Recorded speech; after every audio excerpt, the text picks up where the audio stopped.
बिस्मिल्लाहिर्रहमानिर्रहीम। अस्सलाम वालेकुम व्यूअर्स, उम्मीद करती हूँ आप सब खैरियत से होंगे। आपको अपने चैनल मिस हिना में वेलकम करती हूँ। तो क्लास हम लोगों का क्लास 10 मैथ्स इन text book board chapter number 22 basic statistics continue है, जिसकी आज हम एक्सरसाइज 22.3 स्टार्ट करने जा रहे हैं। इससे पहले इस चैप्टर का इंट्रोडक्शन आपको करवा चुकी हूँ। जिन लोगों ने वो वीडियो मेरी नहीं देखी है तो पहले वो वीडियो जरूर वॉच करें, क्योंकि उसमें मैंने सारा इंट्रोडक्शन दिया है मीन मीडियन मॉड के हवाले से। तो अगर आप उस वीडियो को कंप्लीटली वॉच करते हैं तो एक्सरसाइज को समझना आपके लिए बहुत ईजी होगा। तो चलिए फिर स्टार्ट करते हैं आज एक्सरसाइज 22.3। जी, एक्सरसाइज 22.3 में हमारा क्वेश्चन नंबर 1 है, जिसमें हमसे कहा जा रहा है find arithmetic mean, geometric mean, harmonic mean, median and mode in the following wherever possible. अच्छा, अब वेयर एवर पॉसिबल का मतलब यहाँ पर ये होगा क्लास कि जहां पर पॉसिबल है वहां पर तो हम फाइंड करेंगे अरिथमेटिक मीन, ज्योमेट्रिक, और जहां पॉसिबल नहीं होगा वहां पर हम नहीं फाइंड करेंगे। ठीक है, तो अब यहाँ पर आपको ये जो डाटा नजर आ रहा है, जाहिर है कि ये आपको दिखने में लग रहा है कि ये अनग्रुप डाटा है। ठीक है, तो मैंने आपको अपनी फर्स्ट वीडियो में ग्रुप और अनग्रुप दोनों ही फॉर्मूले मेंशन किए हुए हैं, अरिथमेटिक, ज्योमेट्रिक मीन और हार्मोनिक मीन से रिलेटेड। तो वो वीडियो आप जरूर देखिएगा। यहाँ पर हम जो भी फॉर्मूला यूज करेंगे, जो हमसे पूछा जा रहा है अरिथमेटिक मीन, ज्योमेट्रिक मीन, वो हम फॉर अनग्रुप डाटा से रिलेटेड फॉर्मूले यूज करेंगे। ठीक है, तो हमारे जो है दोनों फॉर्मूले अलग है, डिफरेंट है। ग्रुप डाटा के लिए अलग है और अनग्रुप के लिए अलग है। चूंकि यहाँ पर डाटा हमारा अनग्रुप है तो हम जितने भी फॉर्मूले यूज करेंगे वो सब अनग्रुप डाटा से रिलेटेड होंगे। ठीक है, तो क्लास अभी हम स्टार्ट कर रहे हैं, अपना फर्स्ट फाइंड करने जा रहे हैं अरिथमेटिक मीन। तो अरिथमेटिक मीन को हम रिप्रेजेंट एक्स बार से भी करते हैं, और या फिर अगर हम एक्स बार से नहीं लिखना चाहते तो फिर हम पूरा AM लिखेंगे उसको। ठीक है, तो बेहतर है कि आपको एक शॉर्ट फॉर्म मिल गई है, एक्स के ऊपर बार, इस तरह से भी रिप्रेजेंट किया जा सकता है। अच्छा क्लास, अब इसमें मैंने आपको मीन फाइंड करने के अपनी फर्स्ट क्लास में 3 मेथड बताए थे। ठीक है, एक डायरेक्ट मेथड था, ठीक है, और दूसरा था हमारा शॉर्टकट मेथड, इसके अलावा कोडिंग मेथड। ठीक है, तो क्लास जब हमें यहाँ पर कोई मेथड मेंशन ना हो कि आप किस मेथड से करें, तो नॉर्मली हम डायरेक्ट मेथड यूज करते हैं। तो डायरेक्ट मेथड को हम डेफिनेशन मेथड भी कहते हैं, दोनों नाम सही है। आपके एग्जाम में जो भी नाम आ जाता है, डायरेक्ट मेथड हो या डेफिनेशन मेथड हो, दोनों का मतलब एक ही है। इट मीन्स कि आप ये वाला फॉर्मूला यूज करेंगे। ठीक है, नॉर्मली हम यही फॉर्मूला यूज करेंगे अगर जब तक कि हमें क्वेश्चन में कोई खास मेथड यूज करने का ना कहा जाए। ठीक है, क्योंकि ये मेथड जो है ये बहुत इजीएस्ट मेथड है, बहुत इजीली इससे मीन फाइंड हो जाता है। तो अगर हमें कोई मेंशन ना किया जाए मेथड, तो फिर हम नॉर्मली अपना डायरेक्ट मेथड ही यूज करेंगे। ठीक है, तो अभी हम फाइंड करने जा रहे हैं arithmetic mean through direct method, और you can say definition method. तो क्लास ये हमारा फॉर्मूला है, X bar is equal to summation of x upon N. Summation of X से क्या मुराद है, यानी यहाँ पर हमारे पास डाटा में जितनी भी वैल्यू गिवन है इन सबका सम, यानी इन सबका एडिशन। अगर हम इन सबको ऐड करेंगे तो हमारा क्या आ जाएगा, समीशन ऑफ एक्स, और एन से मुराद total number of observation in the data, यानी डाटा के अंदर जितने भी हमारे पास ये नंबर आपको नजर आ रहे हैं, इनको हम काउंट करेंगे, दैट इज एन। इसको हम क्या कहेंगे, एन। जी, तो देखते हैं हम अरिथमेटिक मीन का फॉर्मूला किस तरीके से अप्लाई करते हैं। सॉल्यूशन की हेडिंग डाल दीजिएगा और एक्स मीन फाइंड करने जा रहे हैं। पहले हम लिखेंगे समीशन ऑफ एक्स, यानी हमारे पास डाटा में जितने भी वैल्यू मौजूद हैं इन सबको हम क्या करेंगे, ऐड करेंगे, सम करेंगे। ठीक है, तो ऐड कर देते हैं।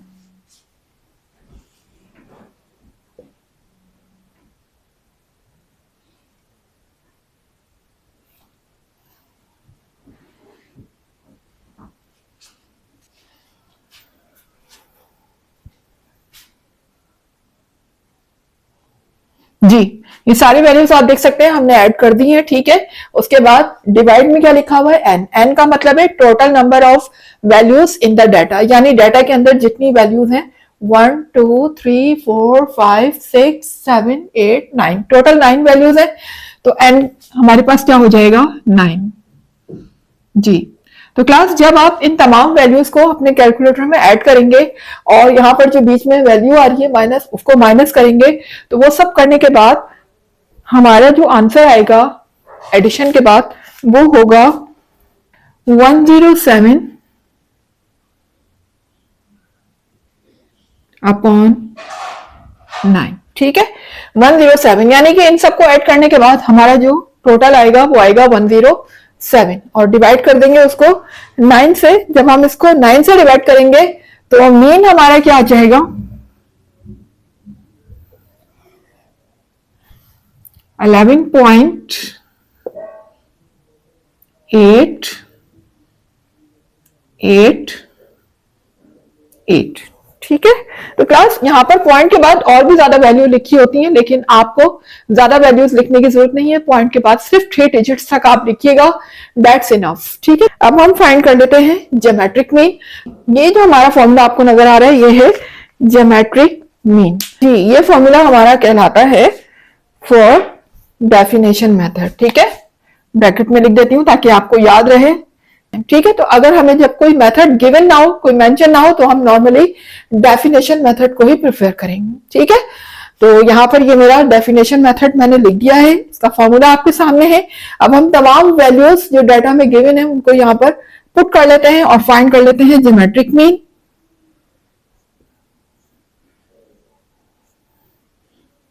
जी, x1 3.2,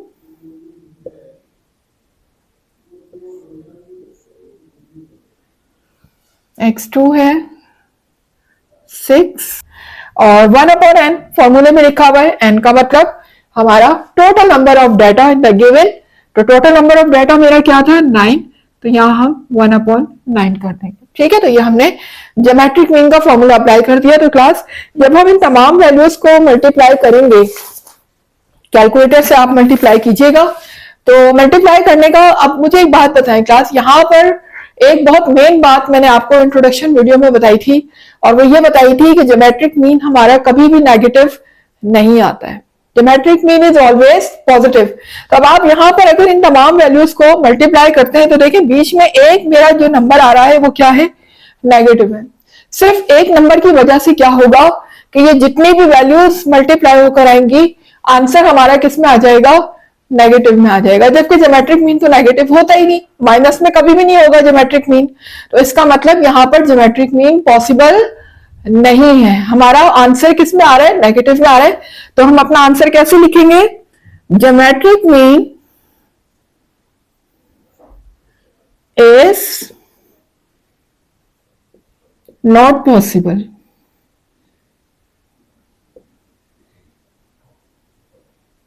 ठीक है।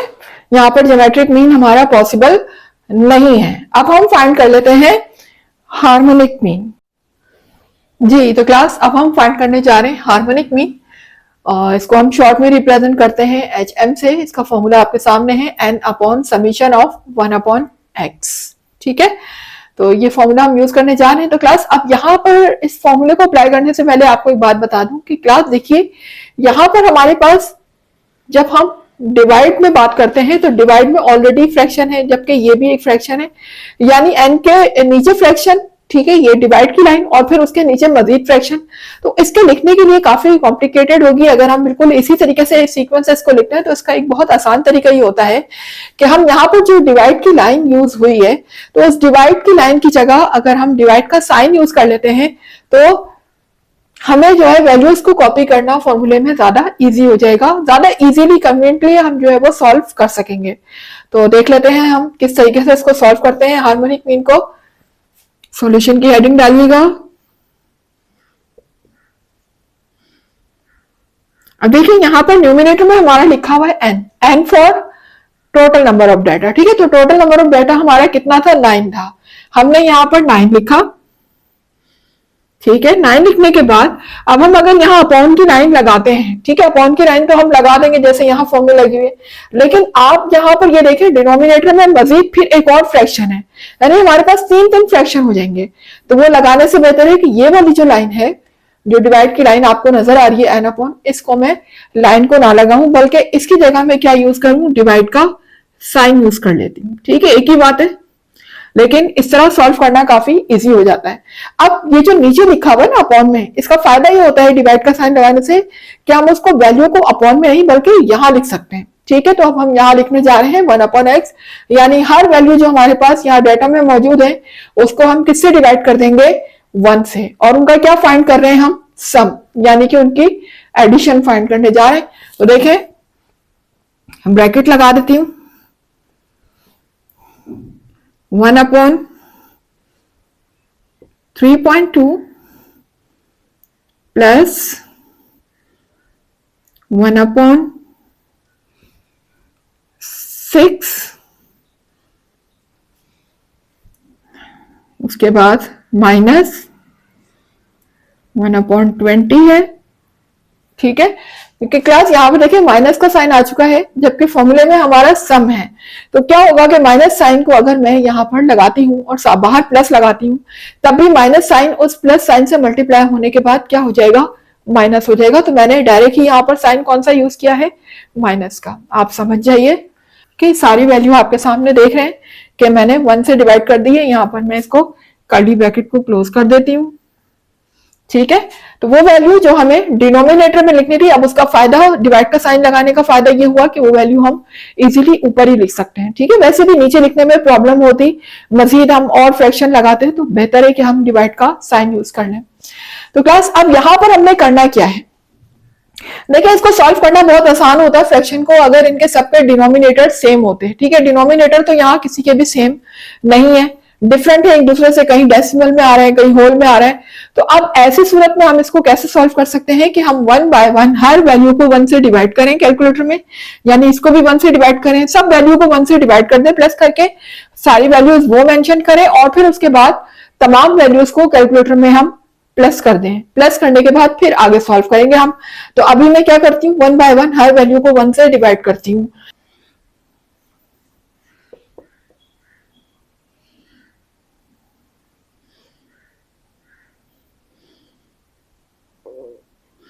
जी, जब मैं 1 को डिवाइड करूंगी 3.2 से, तो मेरा आंसर आएगा 0.312, 0.313।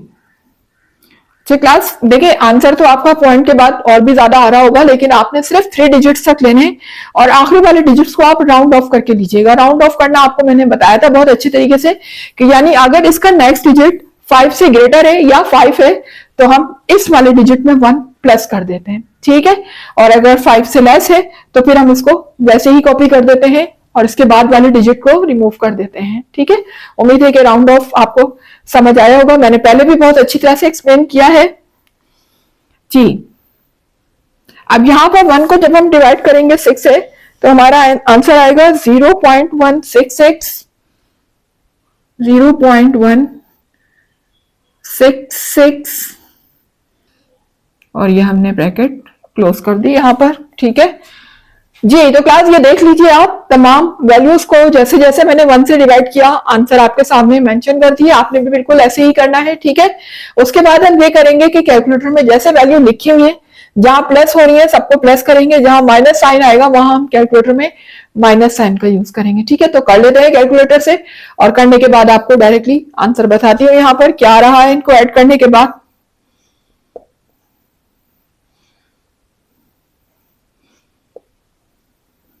जी, जब हम इन तमाम वैल्यू को ऐड करते हैं और इसमें ये वैल्यू सब्ट्रैक्ट भी कर देते हैं, तो फाइनली हमारा जो आंसर आता है वो आता है 0.8015, 0.8015। चलो यहाँ पर मैंने 4 डिजिट तक ले लिया है, आप भी ले लीजिए 4 डिजिट तक चाहे तो। ठीक है, नहीं लेना तो फिर यहाँ पर राउंड ऑफ करके इसको 2 कर दीजिएगा, क्योंकि लास्ट डिजिट हमारा 5 है।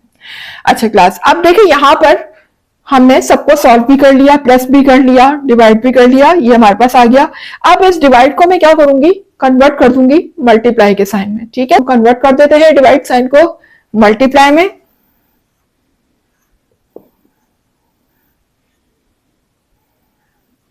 जी, मल्टीप्लाई में साइन में जब ये कन्वर्ट होगा, डिवाइड साइन को जब हम मल्टीप्लाई में कन्वर्ट करेंगे, तो उससे होगा क्या कि ये जो हमारी राइट हैंड पे वैल्यू लिखी हुई है ये रेसिप्रोकल बन जाएगी, पलट जाएगी, यानी न्यूमिनेटर डिनोमिनेटर बन जाएगा और डिनोमिनेटर न्यूमिनेटर बन जाएगा। तो अब आप कहेंगे कि यहाँ डिनोमिनेटर में तो कुछ है ही नहीं।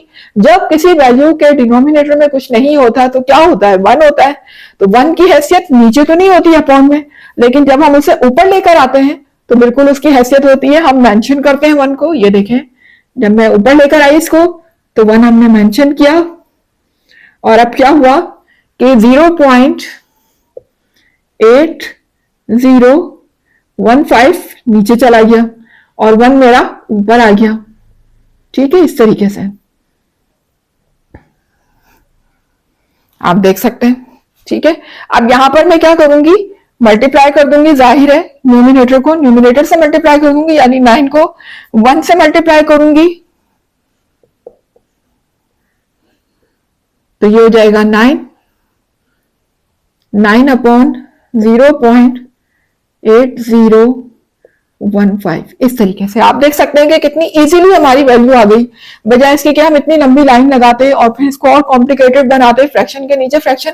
तो ये बेस्ट तरीका है कि आप डिवाइड का साइन यूज कर लिया करें। ठीक है जी, तो क्लास अब हम यहाँ 9 को जब इस वैल्यू से डिवाइड करेंगे तो हमारा आंसर आएगा 11.228।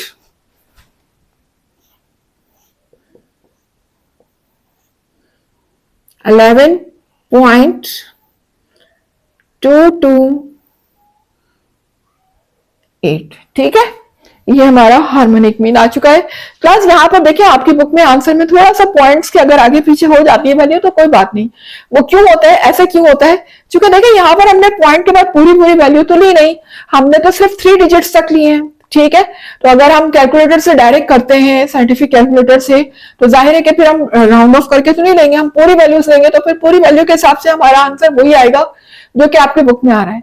लेकिन चूंकि यहाँ पर हमने राउंड ऑफ किया है, हमने ज्यादा डिजिट्स नहीं लिए, तो इसलिए थोड़ा बहुत पॉइंट में आगे पीछे फर्क आ जाता है, तो उससे कोई फर्क नहीं पड़ता, घबराने की बिल्कुल जरूरत नहीं है, हमारा आंसर बिल्कुल ठीक है। That is over answer. ठीक है, तो क्लास आप देख सकते हैं अर्थमेटिक मीन हमने फाइंड किया, geometric mean, harmonic mean find किया। अब हम फाइंड करने जा रहे हैं मीडियन एंड मॉड।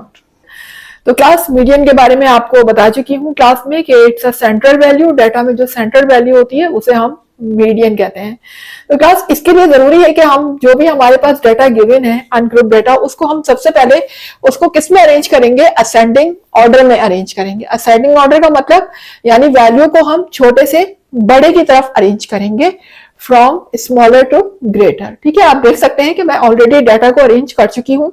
सबसे छोटी वैल्यू जो हमारी डाटा में है वो जाहिर है कि माइनस में होगी, तो -20 पहले लिखा, उसके बाद फिर उससे बड़ी 3.2 है, फिर 6 है, फिर 10 है, 12, 25, 28 एंड 30.8। इस तरीके से आपने भी डाटा को पहले अरेंज कर लेना है। एक बात आपको बता दूं क्लास, मीडियन कभी भी डाटा को अरेंज किए बगैर फाइंड नहीं हो सकता, ये बात याद रखिएगा।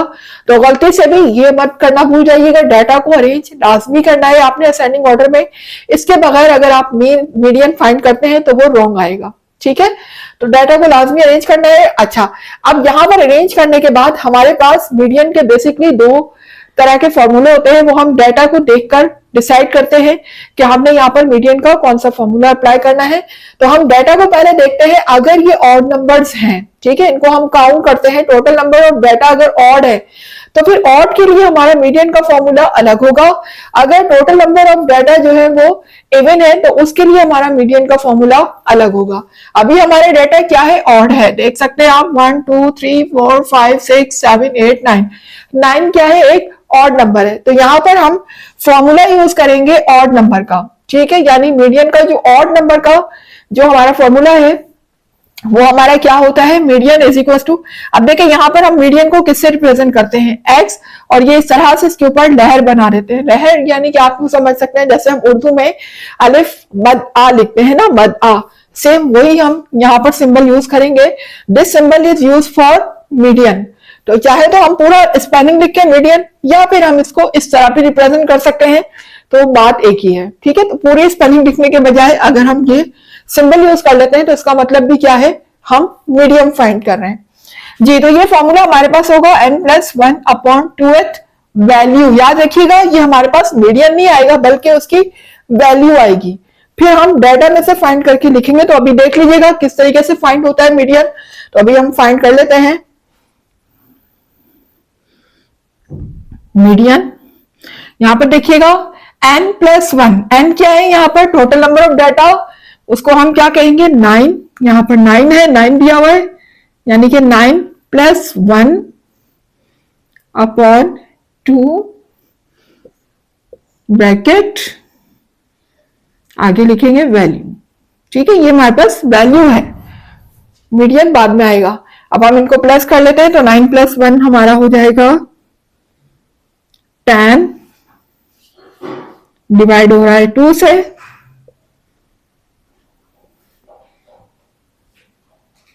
जी इसको हम कैंसिल करते हैं 2 से, तो 2 1 जा 2, 2 5 जा 10। ठीक है, तो अब देखिए यहां पर मेरे पास जो मीडियन आ गया वो क्या आ गई, 5th वैल्यू। इसको हम क्या पढ़ेंगे, 5th वैल्यू।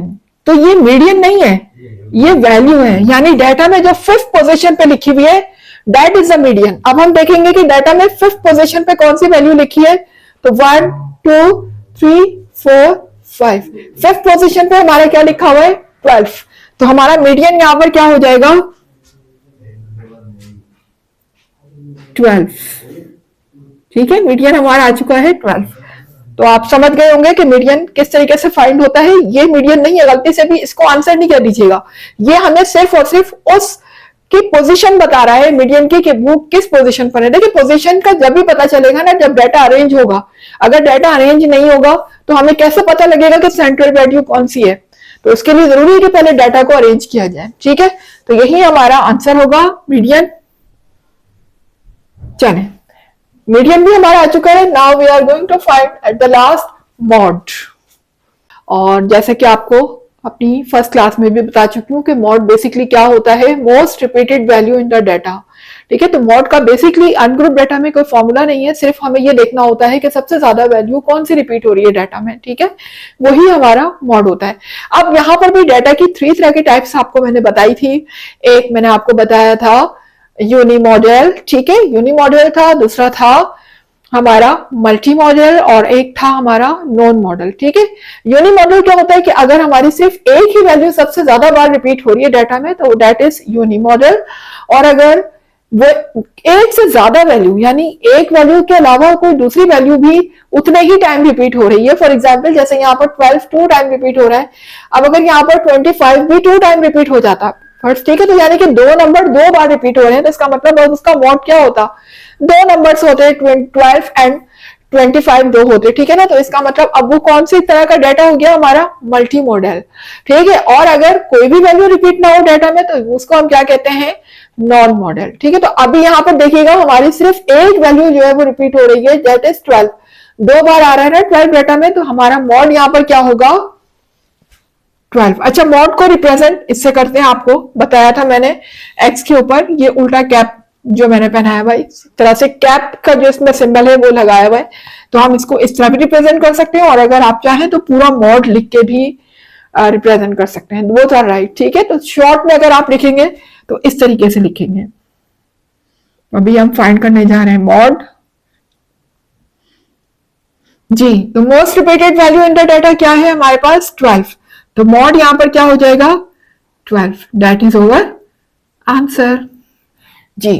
तो क्लास यहां पर हमारा पार्ट ए कंप्लीट हुआ, इसमें हमने सारी चीजें फाइंड कर ली हैं। अब हम जा रहे हैं अपने सेकंड पार्ट की तरफ जी। तो क्लास आ गए हैं अपने नेक्स्ट पार्ट की तरफ, पार्ट बी की तरफ। पार्ट ए सॉल्व किया हमने, सेम उसी तरीके से पार्ट बी भी सॉल्व होगा। यहाँ पर हमारे पास डाटा गिवन है, अनग्रुप डाटा, और सबसे पहले हम फाइंड करने जा रहे हैं अर्थमेटिक मीन, जिसको हम रिप्रेजेंट करते हैं एक्स बार से। और जैसे कि आपको पहले ही बता चुकी हूँ कि जब हमारे पास कोई मेथड गिवन ना हो तो हम डायरेक्ट मेथड या डेफिनेशन मेथड यूज करेंगे। ठीक है, अर्थमेटिक फाइंड करने के लिए आपको फर्स्ट पार्ट में लिख के बता चुकी हूँ, अब बार बार यहाँ मेंशन नहीं करूंगी। This formula is use for definition method. ठीक है, तो यहाँ पर हम डेफिनेशन मेथड के तरीके से मीन फाइंड करने जा रहे हैं। तो सारी वैल्यू का हम सम मालूम कर लेते हैं। सम मीन्स डाटा में जितनी भी मौजूद है सब वैल्यू को हम ऐड कर लेते हैं, और इसको हम डिवाइड करेंगे टोटल नंबर ऑफ डाटा। तो टोटल नंबर ऑफ डाटा मेरा यहाँ पर कितना है 1 2 3 4 5 6 7 8 9। तो यहाँ भी हमारे पास 9 ही है टोटल नंबर ऑफ डाटा, तो मैं डिवाइड में क्या लिख दूंगी 9। जी, तो क्लास अब आप यहाँ देख सकते हैं कि जितनी भी वैल्यू ऊपर लिखी हुई है उन सबको हमें ऐड करना है और उसको डिवाइड करना है 9 से, तो हमारा क्या आ जाएगा, मीन आ जाएगा। तो आप यहाँ देखिएगा क्लास, बहुत अच्छा यहाँ पर डाटा गिवन है, कुछ करने की जरूरत ही नहीं पड़ेगी आपको। देखें ये 19 प्लस का है, ये माइनस का है, कैंसिल। 18 प्लस का, 18 माइनस का, कैंसिल। 12 प्लस का, 12 माइनस का, कैंसिल। 14 प्लस का, 14 माइनस का, कैंसिल। तो ऊपर हमारे पास क्या आ गया, 0 आ गया, कोई वैल्यू बची ही नहीं, सबके सब क्या हो गई, कैंसिल हो गई, तो 0 हो गया। और 0 को जब हम 9 से डिवाइड करेंगे तो जाहिर सी बात है 0 से जब कोई भी वैल्यू डिवाइड होती है तो हमारा क्या आंसर आता है, 0 आता है। ठीक है, तो मीन यहां पर हमारा क्या हो गया, 0। ठीक है, अब हम फाइंड कर लेते हैं ज्योमेट्रिक मीन। तो ज्योमेट्रिक मीन का फॉर्मूला आपके सामने है। ठीक है, ये भी हम कौन सा मेथड यूज करेंगे, डेफिनेशन मेथड यूज करेंगे। डेफिनेशन मेथड के लिए हमारे पास जो फॉर्मूला है ज्योमेट्रिक मीन का वो ये है कि जितनी भी डाटा में वैल्यू मौजूद है उन सबको आपस में मल्टीप्लाई कर दें और उसके ऊपर होल पावर 1/n अप्लाई कर दें, तो हमारा ज्योमेट्रिक मीन आ जाता है। तो फाइंड कर लेते हैं ज्योमेट्रिक मीन। यहाँ पर हम सारी वैल्यूज लिख लेते हैं डाटा में जो भी हैं, और होल पावर क्या हो जाएगी, 1/n का मतलब 1/9। टोटल नंबर ऑफ डाटा हमारे कितने हैं, 9, तो यहाँ पर 9 आ जाएगा। जी, अब हम इसका ज्योमेट्रिक मीन फाइंड करेंगे। तो क्लास देखें, जिस तरीके से बहुत आसानी से हमारे पास यहाँ पर मीन आ गया, इसी इतनी आसानी से हमारे पास ज्योमेट्रिक मीन भी आ जाएगा। किस तरीके से कि देखिए क्लास, जब हम इन तमाम वैल्यूज को मल्टीप्लाई करेंगे, बीच में एक वैल्यू लिखी हुई है 0, इसने हमारी हर मुश्किल क्या कर दी, आसान कर दी। हमें किसी भी वैल्यू को मल्टीप्लाई करने की जरूरत ही नहीं है भाई, बीच में 0 मौजूद है तो वो हर वैल्यू से मल्टीप्लाई हो रहा है, तो वो हर वैल्यू को क्या कर देगा, 0 कर देगा। ठीक है, 0 किसी भी बड़ी वैल्यू से या छोटी वैल्यू से मल्टीप्लाई होता है, वो तमाम वैल्यू को क्या बना देता है, 0। कितना आसान हो गया, कैलकुलेटर उठाने की आपको जरूरत ही नहीं पड़ी और आपका ज्योमेट्रिक मीन आ गया। तो ज्योमेट्रिक मीन भी यहां पर क्या हो जाएगा, 0। ठीक है, तो ज्योमेट्रिक मीन भी यहां पर आ चुका है 0 और अरिथमेटिक मीन भी यहां पर 0 आ चुका है। अब हम फाइंड कर लेते हैं हार्मोनिक मीन। तो हार्मोनिक मीन का फॉर्मूला हमारे सामने है, दैट इज n/समीशन ऑफ 1/x। ठीक है, तो अगेन हम वही अपनी स्ट्रेटेजी अपनाएंगे जैसे कि हमने लास्ट क्वेश्चन में किया। क्योंकि यहाँ पर हमारे पास डबल फ्रैक्शन आ रहे हैं, ऑलरेडी डिवाइड की लाइन है और डिवाइड के नीचे भी मजीद फ्रैक्शन मौजूद है, तो हम यहाँ पर डिवाइड का साइन यूज करेंगे as compare to divide line. Divide line use नहीं करेंगे, उससे क्वेश्चन और ज्यादा कॉम्प्लिकेटेड हो जाता है, हम क्वेश्चन को इजीली सॉल्व करेंगे। ठीक है, तो अब देखिएगा यहाँ पर मुझे किस तरीके से हार्मोनिक मीन फाइंड करना है, तो देखते जाइए आप। देखिए यहाँ पर न्यूमिनेटर में मेरा लिखा हुआ है n का मतलब है total number of data, that is 9। यहाँ पर हम 9 लिखेंगे और अब अपॉन की लाइन यूज नहीं करेंगे बल्कि हम डिवाइड का साइन यूज करेंगे इस तरीके से। ठीक है, अब डिवाइड के साइन यूज करने से फायदा हमें ये होगा कि वो वैल्यू जो हम डिनोमिनेटर में लिखने वाले थे वो हम यहाँ पर लिख सकेंगे। ठीक है, तो हम कर्ली ब्रैकेट का यूज कर लेते हैं यहाँ पर और बारी बारी हर वैल्यू को जितनी भी डाटा में मौजूद है सबको किससे डिवाइड करवाना है, 1 से। देख सकते हैं क्लास, यहाँ पर मैंने डायरेक्ट माइनस का साइन यूज किया जबकि यहाँ पर हमारे पास समीशन था। तो क्लास अगर हम यहाँ पर प्लस लगा भी देते तो अंदर ब्रैकेट में जब हम माइनस साइन लगाते तो वो प्लस माइनस मल्टीप्लाई होकर दोबारा माइनस हो जाता है, इसलिए मैंने डायरेक्ट यहाँ पर प्लस का साइन लगाने के बजाय माइनस का साइन ही यूज किया। उम्मीद है कि आपको समझ आ रहा होगा, डेट इज नॉट डिफिकल्ट, कई बार आपको समझा चुकी हूँ, तो अब आपको इंशाल्लाह समझ आ रहा होगा। तो क्लास अब आप देखें किस तरीके से हमने फाइंड करनी है वैल्यूज को। तो आप देख सकते हैं यहाँ पर 1/19 मेरा किसका है, प्लस का है, जबकि ये माइनस का है, तो ये कैंसिल हो जाएगा। इसी तरह से ये देखें, ये प्लस 1/18 है, ये माइनस 1/18 है, ये भी कैंसिल हो जाएंगे। फिर इसी तरह से ये प्लस 1/12 से माइनस 1/12 कैंसिल, प्लस 1/14 से माइनस 1/14 कैंसिल हो गया। तमाम वैल्यू क्या हो गई, कैंसिल हो गई, जबकि अंदर अब मेरा क्या रह गया,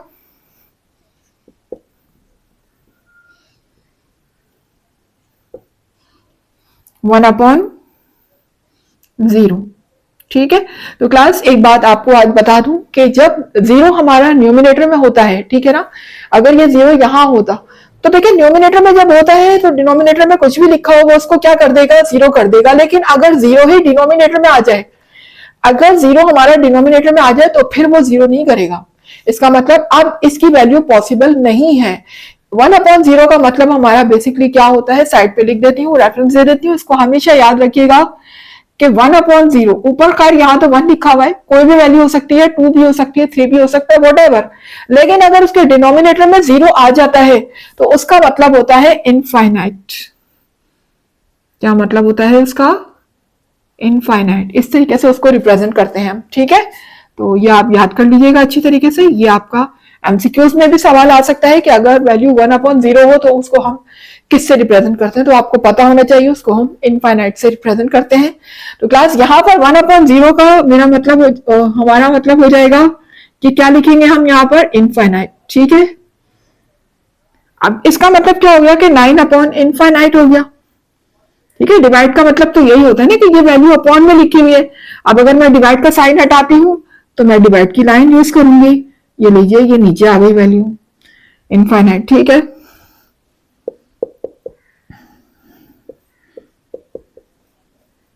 जी, तो अब मुझे एक बात बताएं, अगर हम इसका कैलकुलेटर में वैल्यू निकालना भी चाहें तो किसी भी सूरत इसकी कैलकुलेटर में वैल्यू नहीं आ सकती। अगर आपका अपॉन में इनफाइनाइट आ रहा है, 1/0 आ रहा है, तो उसकी वैल्यू कैलकुलेटर से भी पॉसिबल नहीं है। इसका मतलब यहाँ पर हमारा हार्मोनिक मीन जो है वो पॉसिबल ही नहीं है, ठीक है। तो यहाँ पर लिख दीजिएगा harmonic mean is not possible.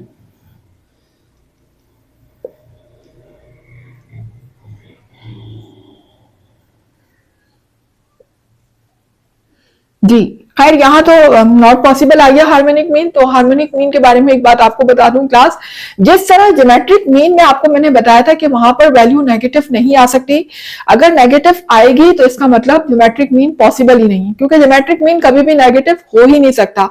अलबत्ता उसके मुकाबले में अगर हार्मोनिक मीन की वैल्यू नेगेटिव आ जाती है तो बिल्कुल हार्मोनिक मीन की वैल्यू नेगेटिव में भी आ सकती है, पॉजिटिव में भी आ सकती है। यही मेन डिफरेंस है दोनों के दरमियान, ज्योमेट्रिक मीन और हार्मोनिक मीन में, ठीक है। ज्योमेट्रिक मीन कभी भी नेगेटिव नहीं होता, जबकि हार्मोनिक मीन जो है वो पॉजिटिव और नेगेटिव दोनों हो सकता है। तो ये भी आपके एमसीक्यूज में क्वेश्चन पूछा जा सकता है। मेरी छोटी छोटी बातों को आप नोट डाउन कर लिया करें, बहुत इंपॉर्टेंट बातें होती हैं, ठीक है, जिनको आप बहुत आसानी से स्किप कर देते हैं, वीडियो को आगे फॉरवर्ड कर देते हैं। इसीलिए आपको बोलती हूँ कि वीडियो को कभी भी फॉरवर्ड करके मत देखा करें। बहुत सारे पॉइंट्स ऐसे मैं डिस्कस कर रही होती हूँ जो कि आपके बहुत काम आने वाले हैं आगे एमसीक्यूज में, ठीक है। तो इसको नोट कर लीजिएगा। जी, तो क्लास अब हम फाइंड करने जा रहे हैं मीडियन, ठीक है। Arithmetic mean, geometric mean, harmonic mean find करने के बाद now we are going to find median. तो मीडियन फाइंड करने के लिए हमारा सबसे पहला काम जो होता है वो ये होता है कि हम डाटा को अरेंज करते हैं असेंडिंग ऑर्डर में। तो देख लीजिए हम डाटा को ऑलरेडी असेंडिंग ऑर्डर में अरेंज कर चुके हैं। तो असेंडिंग ऑर्डर का मतलब है कि हम स्टार्ट करते हैं सबसे छोटी वैल्यू से और फिर उसको ग्रेटर वैल्यू तक ले जाते हैं, ठीक है।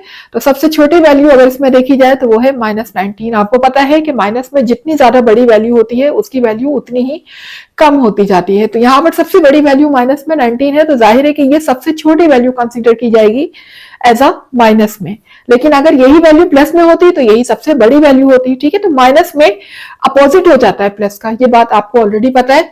तो -19, -18, -14, -12, 0, 12, 14, 18, 19, ये हमने डाटा को असेंडिंग ऑर्डर में अरेंज कर लिया है। अब हम इसमें जो फॉर्मूला यूज करेंगे वो हम अपना ऑड नंबर वाला यूज करेंगे, यानी जब डाटा हमारा ऑड होगा तो हम मीडियन का वो वाला फॉर्मूला लगाएंगे। क्योंकि यहाँ पर हमारा डाटा क्या है, ऑड है। हम इसे काउंट कर लेते हैं, कैसे पता चलेगा ऑड, डाटा को काउंट करके 1 2 3 4 5 6 7 8 9, 9 एक ऑड नंबर है।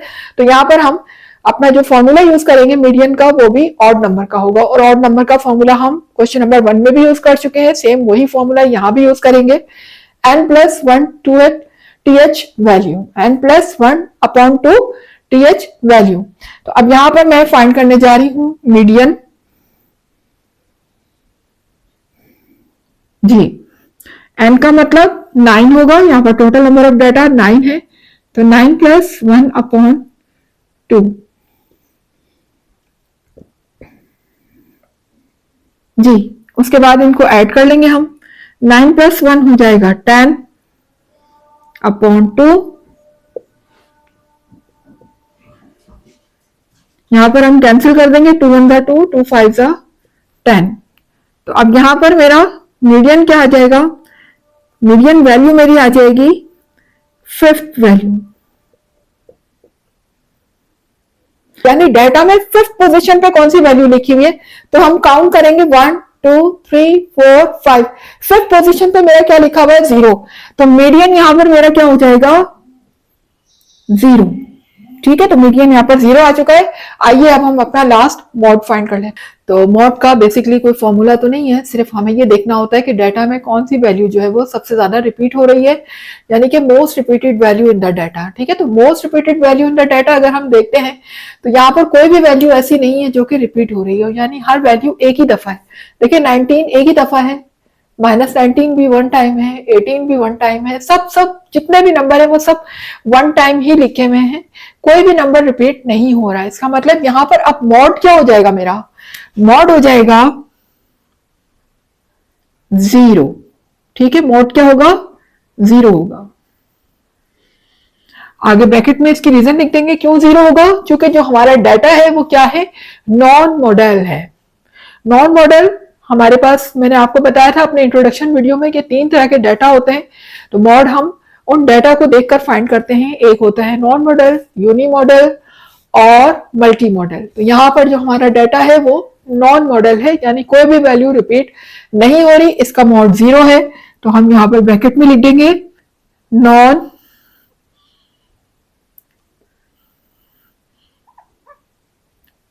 मॉडल। ठीक है, दैट इज ओवर आंसर। ये यहाँ पर हमारा मॉड आ चुका है। तो क्लास यहाँ पर मेरा पार्ट बी भी कंप्लीट हो चुका है, तमाम चीजें हमने फाइंड कर ली हैं।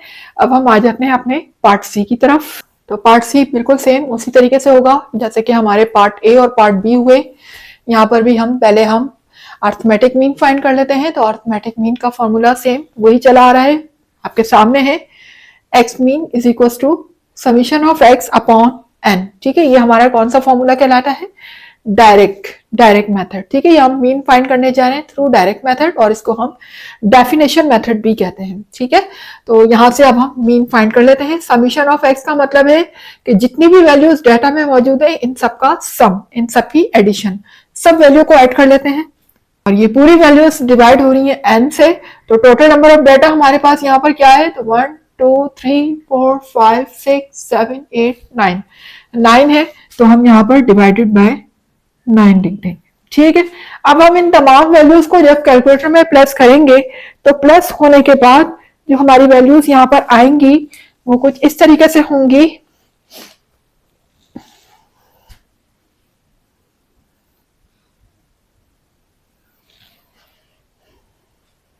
One 26.4 divided by 9। ठीक है, तमाम वैल्यू प्लस होने के बाद हमारा आंसर आएगा 126.4 डिवाइडेड बाय 9।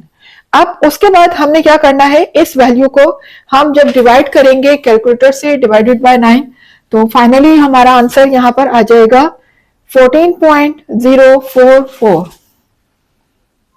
14.044 यहां पर ये हमारा मीन आ चुका है। तो क्लास देखिए, यहाँ पर मैंने आपसे कहा कि पीछे पॉइंट का फर्क हो सकता है, थोड़ी बहुत डेसिमल में वैल्यू आगे पीछे हो सकती है, डजंट मैटर, कोई मसले वाली बात नहीं है। हमारा आंसर कैलकुलेशन के हिसाब से बिल्कुल ठीक आ रहा है, आप इसी आंसर को राइट कंसीडर करें। ठीक है जी, तो सेकंड हम फाइंड करने जा रहे हैं ज्योमेट्रिक मीन। तो ज्योमेट्रिक मीन का फॉर्मूला भी आपके सामने है कि ज्योमेट्रिक मीन यानी कि तमाम जितनी भी डाटा में मौजूद है उन तमाम वैल्यू को हम क्या कर देंगे, मल्टीप्लाई कर देंगे, और उसका जो पावर आ जाएगी वो क्या हो जाएगी, 1/n। वही फॉर्मूला आपके सामने लिखा हुआ है। ये फॉर्मूला भी हमारा क्या कहलाता है, डेफिनेशन मेथड। तो अगर हमें मेंशन ना हो तो हम डेफिनेशन मेथड ही यूज करेंगे। तो यहाँ पर भी हम ज्योमेट्रिक मीन का डेफिनेशन मेथड यूज कर रहे हैं। तो यहाँ पर हम तमाम डाटा में वैल्यू मौजूद जितने भी है सबको मल्टीप्लाई करवा देते हैं। कर्ली ब्रैकेट क्लोज करने के बाद हमने लगाना है 1/n। 1/n का मतलब क्या है, 1/9। n हमारा यहाँ पर क्या है, 9, तो हम क्या लगाएंगे, 1/9। ठीक है, तो अब हम फाइंड कर लेते हैं ज्योमेट्रिक मीन। इन तमाम वैल्यूज को आप कैलकुलेटर में लिखेंगे और सब वैल्यू को जब मल्टीप्लाई करेंगे तो मल्टीप्लाई करने के बाद जो हमें वैल्यू यहाँ पर फाइंड होगी 9.463 multiply by 10 to the power 9। ठीक है, multiply by 10 to the power 9। इसका मतलब है कि क्लास इसके आगे मजीद 9 जीरो मौजूद है। ठीक है, तो चूंकि वैल्यू बहुत ज्यादा बड़ी है कैलकुलेटर में तो वो इसी तरीके से आएगी। तो हम इसकी होल पावर ले लेते हैं। आप होल पावर क्या लगी हुई है 1/9। जी, तो जब आप कैलकुलेटर में ये वैल्यू लिखेंगे और इसकी होल पावर 1/9 फाइंड करेंगे, ठीक है, तो कैलकुलेटर से जब आप फाइंड करेंगे तो हमारा आंसर आएगा 12.836।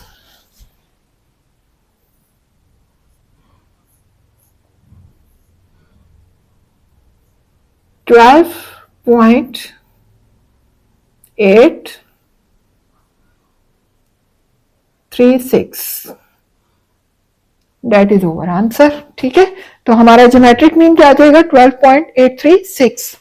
तो कैलकुलेटर से आप खुद करके देख लीजिएगा, सेम यही आंसर आएगा इंशाल्लाह। तो class arithmetic mean geometric mean दोनों फाइंड कर लिया हमने। Now we are going to find harmonic mean. फॉर्मूले में वैल्यू को पुट कर लेते हैं।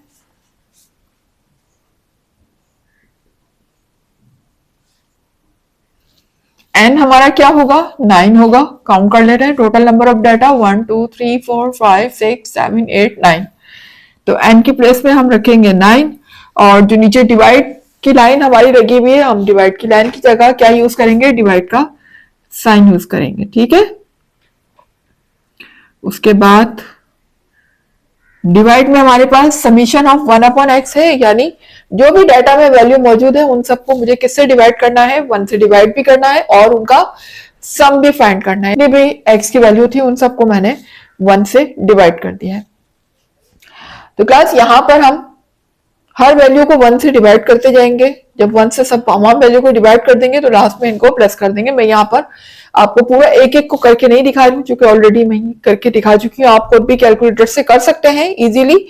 मैं यहाँ पर आपको फाइनली यहाँ पर दिखा देती हूँ कि जब इनको डिवाइड करने के बाद और सारी वैल्यू को प्लस करने के बाद जो मेरे पास आएगा वैल्यू वो क्या होगी वो मैं आपको बता देती हूँ।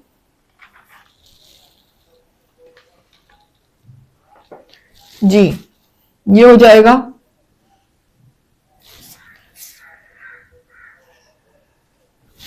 0.7674। ठीक है, 0.7674 ये वैल्यू कब आएगी जब आप हर वैल्यू को डिवाइड कर लेंगे। ठीक है, 1 से और डिवाइड करने के बाद सबको प्लस कर लेंगे तो उसके बाद फाइनली आपके पास ये वैल्यू निकल कर आएगी। इतना ज्यादा मैं ये काम इसलिए नहीं कर रही हूँ क्योंकि ऑलरेडी मैं ये काम आपको बता चुकी हूँ किस तरीके से करना है और आप खुद जानते हैं कि प्लस और डिवाइड किस तरीके से किया जाता है कैलकुलेटर में। आप खुद कर लीजिएगा। फाइनली हमारे पास ये आंसर आया। अब हम इसको 9 से डिवाइड कर देते हैं। जी, अब यहाँ पर हम करेंगे कि डिवाइड के साइन को मल्टीप्लाई में कन्वर्ट कर देंगे और मल्टीप्लाई में कन्वर्ट होगा तो ऑफ कोर्स ये जो वैल्यू हमारी राइट पे लिखी हुई है क्या हो जाएगी रेसिप्रोकल बन जाएगी, पलट जाएगी। तो 1 ऊपर आ जाएगा और 0.7674 मेरा नीचे चला जाएगा। ठीक है, और उसके बाद जाहिर है कि 9 जो है वो मल्टीप्लाई होगा 1 से तो ये हो जाएगा 9/0.7674। जी, जब हम इस वैल्यू को 9 से डिवाइड करेंगे, ठीक है, तो कैलकुलेटर से आप करके देखिएगा हमारा आंसर आएगा 9 से डिवाइड करने के बाद आंसर हमारा आएगा 11.727। 11.727 ये हमारा हार्मोनिक मीन निकल कर आया है यहाँ पर। ठीक है जी, तो क्लास आ गए हैं मीडियन की तरफ। तो मीडियन फाइंड करने के लिए आपको जैसे शुरू से बता रही हूँ कि सबसे पहले हम डाटा को अरेंज करेंगे असेंडिंग ऑर्डर में।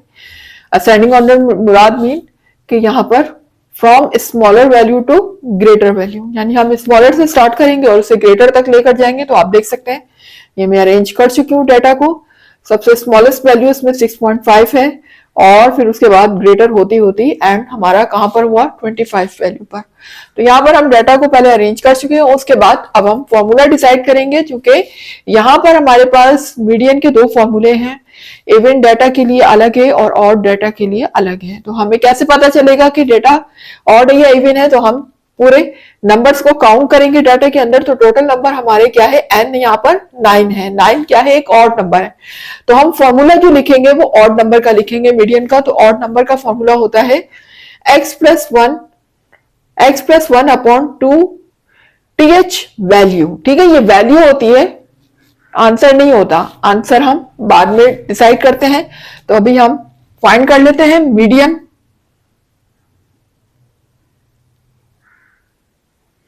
जी, n हमारा यहां पर क्या होगा, 9 होगा। तो n की प्लेस में हम 9 रख लेते हैं।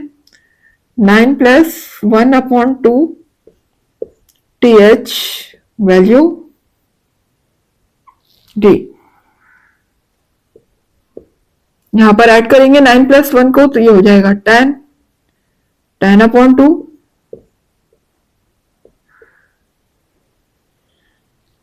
कैंसिल कर दें, 2 1 2, 2 5 10। ठीक है, तो ये क्या हो गई, 5 आ गई वैल्यू। फिफ्थ वैल्यू आई है। ठीक है, मीडियन नहीं आया। मीडियन अभी हम डाटा से देखकर लिखेंगे। ये हमारी क्या आई है, फिफ्थ पोजीशन या फिफ्थ वैल्यू आई है। ठीक है, तो यहां पर फिफ्थ वैल्यू। अब हम देखेंगे कि डाटा में फिफ्थ वैल्यू क्या है। तो हम देख लेते हैं, ये फर्स्ट है, सेकंड, थर्ड, फोर्थ, फिफ्थ। देख सकते हैं फिफ्थ पोजीशन पे मेरा क्या लिखा हुआ है, 12.3। तो मीडियन हमारा क्या होगा, 12.3।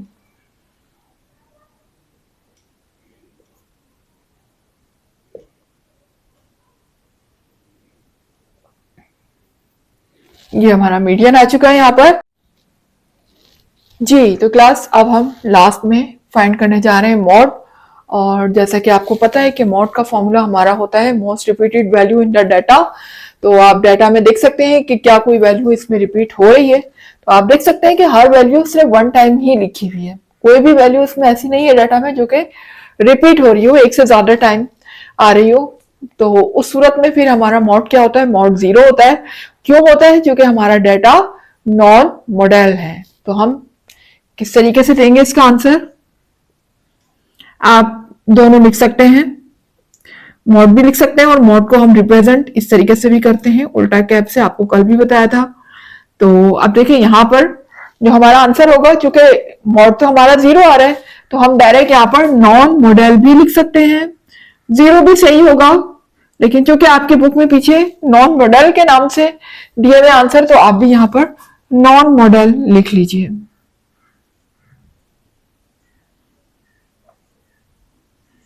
ओके, तो मॉड हमारा यहां पर आ चुका है 0, या you can say non model.